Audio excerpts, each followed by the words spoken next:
Good morning guys, mag-story time na naman tayo. So, right now, yan. So, I'm letting them free range. And, well, binabantayan ko sila dahil may mga predators nga dito sa amin. Mag-story time muna ako habang nagbabantay sa mga manok. Yan. So, alam nyo ba guys na, ay, ano yun? So, lately ko lang nalaman no, na tayo pala is meron lang tayong dalawang set ng ngipin.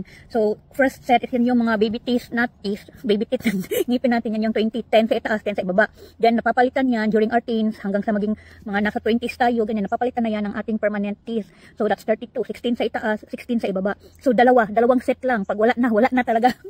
So, importante talaga guys na yung oral care magsimula sa mga, since infant, since mga bata pa ba, maalagaan talaga. Dahil, nagtututbrush naman ako guys, no, nagtututbrush naman tayo, pero hindi din talaga sapat lang na yun lang, na toothbrush lang, ganyan. Meron din iba, in some cases, meron din iba na kadang gifted talaga sila na kahit kumain ng matamis, mga ganyan, parang nasa lahi din nila na magaganda talaga yung ngipin ba. Meron din mga parang nasa lahi din na parang mga mahina yung sa ano, bitaw, pangit din yung mga dinta sa ano ba.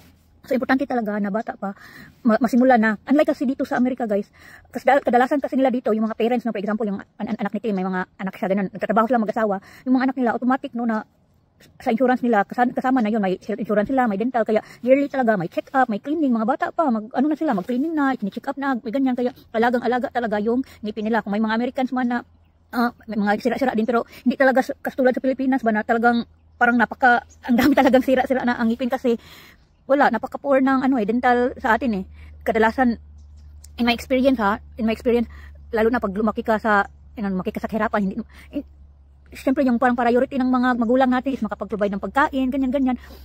Hindi, walang mga health insurance, walang mga ganyan. Pumupunta lang sa ospital pag malala na. Ganon din sa ngipin, pumupunta lang talaga sa dentist pag talagang malala na. In my experience, no, never kaming nagpunta sa dentist para magpa-cleaning, ganyan. Naalala ko pa nga, nung bata ako, may time na yung parang hintayin na lang namin, yung parang hingo ba? Hintayin na namin yung ngipin na parang ano na siya na, very loose na ba? Hintayin mo na lang na talagang very loose na din, saka pa siya bubunutin, kami lang ang magbunot. Meron din time kung matapang ka, gusto mo na talagang bunutin, kukuha sila ng yung thread bitaw, yung sinulid ba? So ngipin para yes guys, ganyan yung style.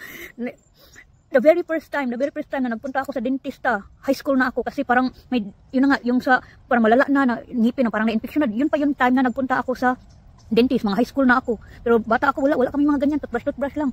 Pero yun ang naalala ko nung pinaka first time na nagpunta kami sa dentist, naalala ko na sabi nung dentist na, oy, gingivitis, ganyan, may gingivitis ka, dapat. So yun na, ginawa ng paraan, binunot, ninagyan ng pasta, tapos may ina na siya na sinadjust na vitamins, sabi niya, ito, mag-ano ka para maagapan yung gingivitis mo para hindi lumala. So, bumili lang kami ng balig 1 week or 2 weeks lang. Mga 1 week lang ata yun na vitamins. Then ayun, hindi na kami nagbili. Parang dapat pala pinagpatuloy ko yun dahil yun nga ang nangyari. Years later na. Ayan, ito next na. Ngayon na nagpa-check up na naman. Ngayon na meron na sanang trabaho. Pwede nang ako na mag-monitor ng own dental care ko. Wala na, malala na. Ano na siya, masyado nang malaki yung gastos. Pagtingin ng dentista, from gingivitis, naging periodontitis na siya. So, ganun.